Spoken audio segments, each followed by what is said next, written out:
So yeah, season 2 was interesting, wasn't it? And if that wasn't shocking enough for you, this is also the season where Hank shoots a child with a paintball gun. So let's talk about King of the Hill season 2, shall we? And the first thing I want to address is the explosion, which was literally the last moment of the season. This left the show with a massive cliffhanger for season 3, involving what happened to Hank, Luann, and Buckley, who were all in the explosion. Which next season we find out Buckley didn't survive. Rest in peace. But what a cliffhanger. Ending with your main character possibly dying. And they named the next episode Death of a Propane Salesman. Damn, they were really messing with us. Imagine if King of the Hill wasn't renewed for season 3, and it just ended with everyone thinking Hank died. That would have been something, wouldn't it? Overall, when it comes to season 2, I would say the season was good, but not great. Don't get me wrong, there were plenty of great episodes in the season. But there was also 23 episodes, almost double season 1. And compared to season 1, there was a general increase in quality, not just in the stories, but visibly in the animation too. Even though there were some episodes that still look a little iffy, like they were made for season 1 and got pushed back to season 2. Like Hank looks pretty ugly in this one. And dear God, look at Mr. Strickland. He looks like a monster wearing Strickland as a skin suit. Or an alien. I'll stop now. So let's really get into this. Here's the good, the bad, and the ugly of King of the Hill Season 2. Let's talk about the ugly first. Starting with what I already mentioned. Some of the episodes looked ugh. But beyond that, there's no episode I would fully put into this category. No episodes with the topic about going to the bathroom or Hank's urethra, unlike other seasons. But there were some moments I want to talk about in this section. And let's start by talking about drugs. There was an episode where Hank and his friends were fishing, with the bait being crack. And they say the fish developed a tolerance for it and don't want it anymore. And yeah, that's not what would happen. Fish can get addicted to drugs just like humans, which was an interesting thing to look up. And it's searches like that makes me think, what in the world the government is thinking right now with this search? Like, what the hell is this guy doing? What, you never checked if fish can get addicted to drugs? What's wrong with you? I also found out that the brown trout is getting addicted to meth in the Czech Republic because of polluted waterways. So that's a thing. There's also an episode where Hank hires a drug addict, and this guy is pretty messed up. But he's depicted as the villain of the episode, who's abusing the Americans with Disabilities Act. So yeah, not the most gingerly of handling this subject. But of course, just because someone needs help doesn't mean they can't be a bastard. The last episode with an emphasis on drugs is when Bobby is misidentified as having ADD and gets put on Ritalin, which makes him act strange. And it's actually the funniest part of that episode. There are 96 ridges on every checker except this one. But it also depicts him as basically having a superpower of awareness. Like knowing when the milk is going bad, down to the literal seconds. If anyone's watching who has taken Ritalin, tell me if you got this superpower too.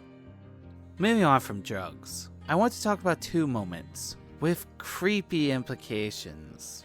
There's an episode where Hank is fighting a court case against a video store, where they claim that he rented porn that he didn't.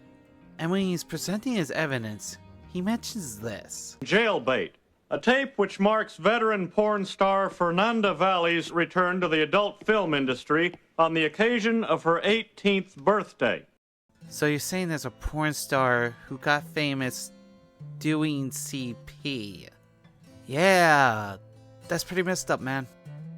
She was probably 17 at the time, but CP is CP. The other moment with messed up implications is when talking about Luann's mom, Leanne. However, this one is way more likely to not be true. Like, I'm 99% sure it's not true. And it's when Leanne says she's only 34. At this moment in time, Luann is currently 19. Now, she's most likely lying about this to make people think she's younger than she is. with at least 2 moments in this episode where she's trying to pass as Luann's sister instead of her mom. Oh, think you're better than me, huh? Fine, then I ain't your sister no more! But if it is true, this would make her 15 when she had Luann, and most likely got pregnant at 14, which isn't the problem here. The problem is they say in this episode that she met Luann's father when she was the stripper at his bachelor party. So yeah, she's totally lying. Let's move on now, but continue talking about Luann's mom. Another ugly moment is finding out she and Bill banged on Hank's lawnmower multiple times. Dang it, at this rate, my new workbench is never going to get used. No, it got used last night. Huh? Right after we took a little ride on your mower.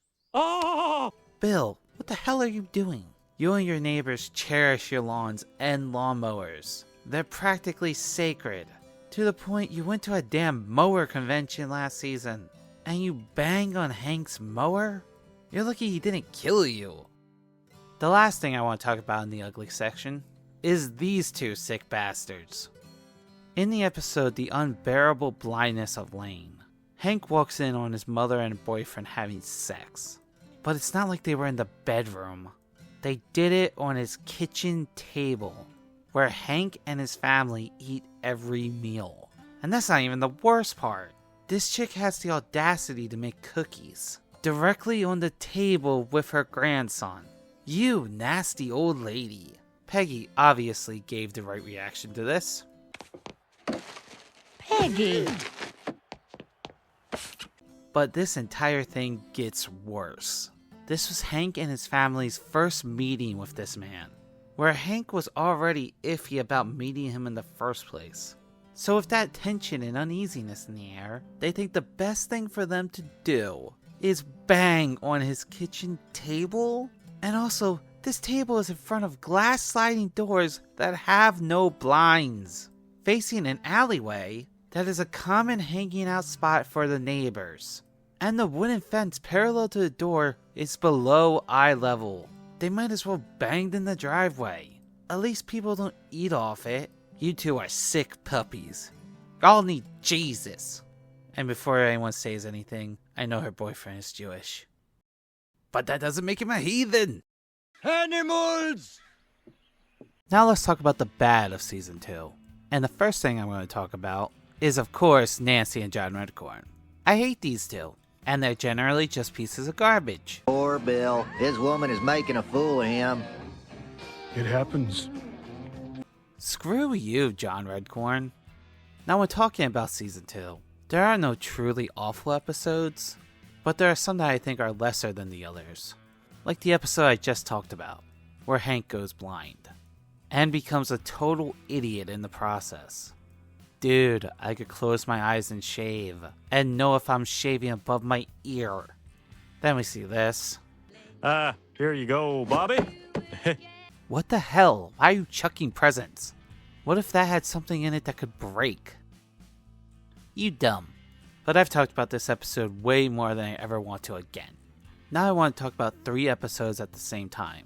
The Arrowhead, where a professor digs up Hank's lawn to look for Native American relics. The Company Man, where Hank has to put up with an annoying rich customer. And Life in the Fast Lane, Bobby's Saga, where Bobby works for a jerk that almost gets him killed. These episodes all have 2 things in common. First, they were generally lacking in jokes. They had some good ones, but not a lot. Secondly, they all feature an antagonist who is an annoying bastard. And yeah, that was the point of the characters. But just because they're supposed to be that way, doesn't mean it was good. I didn't find them being dicks entertaining, and would rather just not watch those episodes again.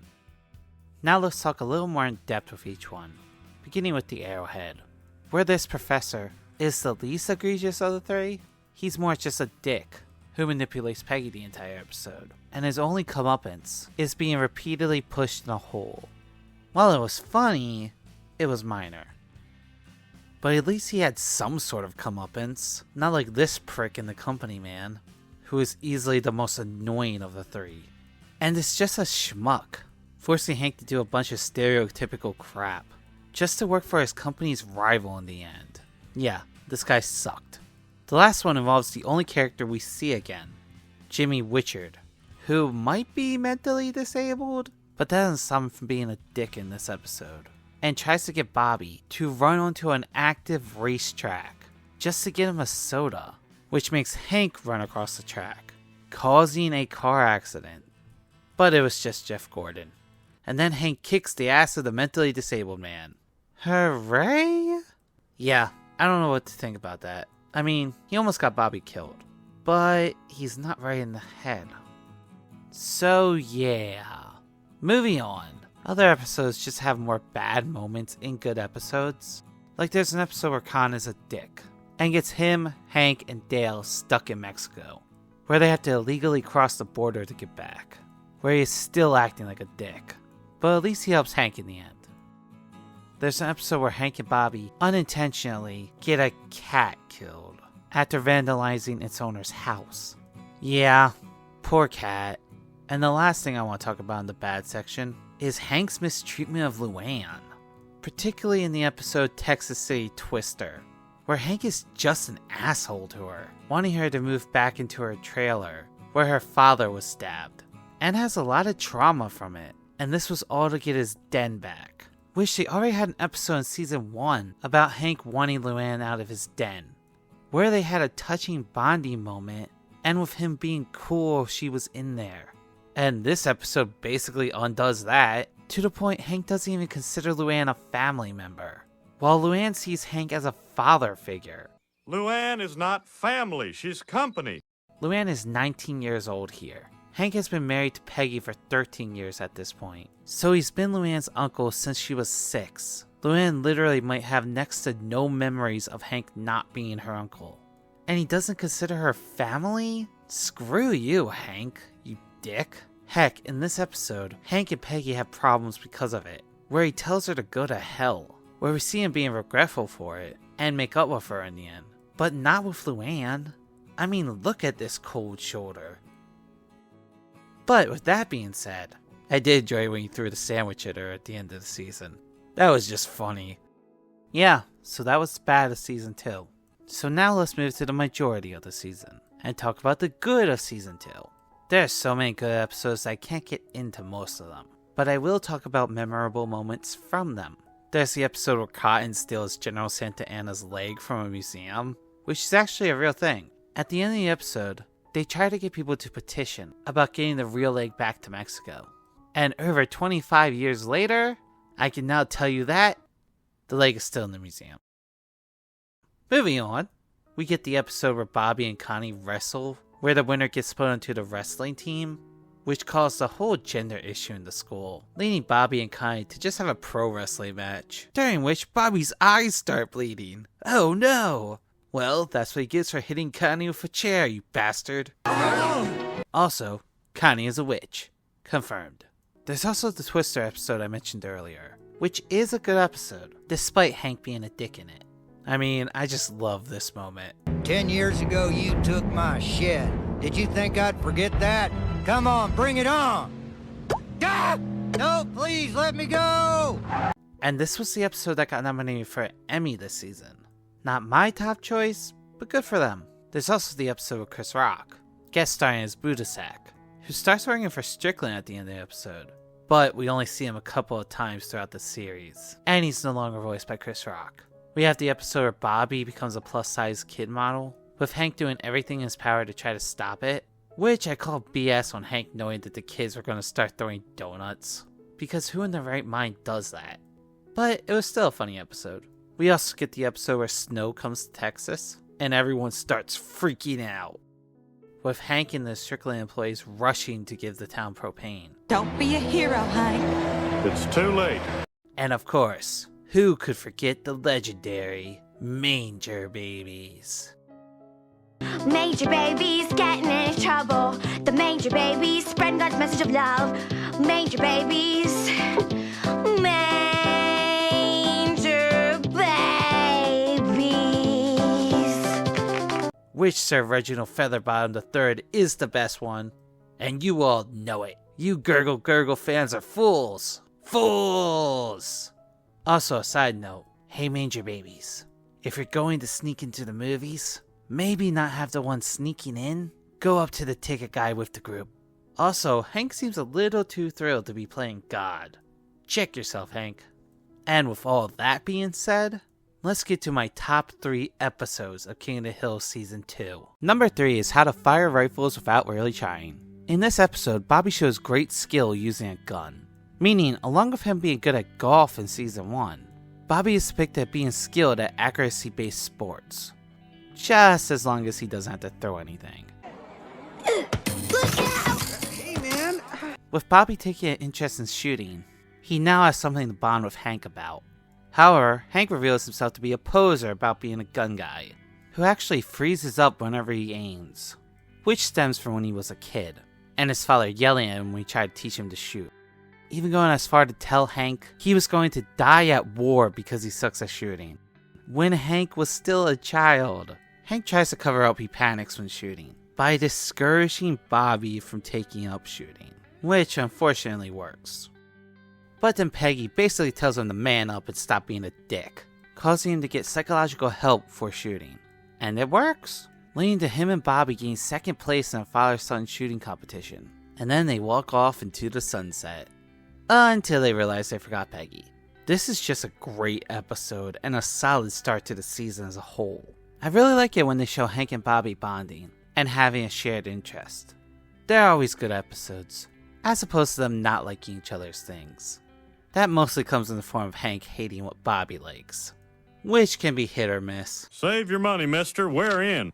All right! All this being father and son is finally gonna pay off. Number 2 is I Remember Mono. This is the episode where Peggy gets mad at Hank when she finds out he got mono in high school after kissing a girl. Well, a girl kissed him, with her being more upset that he never told her about it. And she takes this really hard, moping around the house, with Hank trying really hard to make it up to her, even incorporating a pig into the situation. I mean, what more can a man do? This whole thing shows Peggy's hypocrisy in later seasons, when she reveals she had sex with another person in high school and never told Hank about it, making him believe they were both virgins. But no, kissing a girl? Screw you, Hank. However, this is something they did years later, and shouldn't truly reflect on this episode. Heck, in later seasons they say Peggy grew up in Montana, where both her parents still live at her family's ranch, leading to a massive plot hole of why the hell Peggy was ever in Arlen in the first place. If she's from Montana, but met Hank in high school, what the hell happened here? But I'm getting sidetracked. This episode isn't ranked this high because of its story, but because of its humor. Hey, I didn't know Peggy's brother was in town. No! This is an absolutely funny episode, and definitely makes up for the plot. Especially with the side plot with Bobby getting a secret admirer, and immediately thinks it's Olympian Carrie Strug, for some reason, to the point he tells kids in school about it, resulting in them hiding in his closet to see Carrie Strug, only to find out his secret admirer was his grandma, who also isn't the grizzled cowgirl we see in later seasons. No! Your grandmother loves you. Number 1 in the best episode of King of the Hill Season 2 is The Man Who Shot Kane Scratberg. This episode starts with an old man complaining about the noise that Hank and his friends are making, which they proceed to mock him for being old and call him Pops, only for Hank to complain to a group of teenagers about making noise. And Bobby idolizes these kids, especially their leader, Kane Scratberg, to the point he's happy he got bullied by them, where they cornered him during paintball, constantly shooting him, and made him eat leaves, which Hank takes issue with and confronts the teenagers, leading him to challenge them to paintball to teach them a lesson. And this happens. Oh! Wait a minute, you can't just execute my men. Later, Pops. Pops? After this, Hank and his friends are depressed, feeling ashamed at what happened, while all the while Bobby still thinks the world of Kane. And we get this scene. He's so cool, he said I could be the stubborn Staines' groupie. The word is roadie, Bobby. He meant roadie. At least I hope to God. And then Hank gets a nightmare about Kane, which Peggy wakes him and convinces him to stand back up to Kane and his friends. And Hank does, challenging them to a rematch. And after getting humiliated last time, in this rematch, the same thing happens. Well, at least this time one of us got a shot off. Sorry, Bill. Making them at first content with their new lot in life as old men. But when Kane and his friends drive up and shoot Bill, Hank says screw this. We can beat them. We just need to prepare ourselves better and study our enemies. Teenagers. Which they do. And learn that teenagers are horned up little punks. These kids don't even like having poison sprayed on their food. The gall of these kids. And then we get to the third and final match, where they proceed to use their cunning and guile to take down these boys, even sacrificing Bill in the process, until it comes down to just Kane and Hank, where Hank becomes, as the title says, the man who shot Kane Scrapberg. Oh, and, young fella, you lose.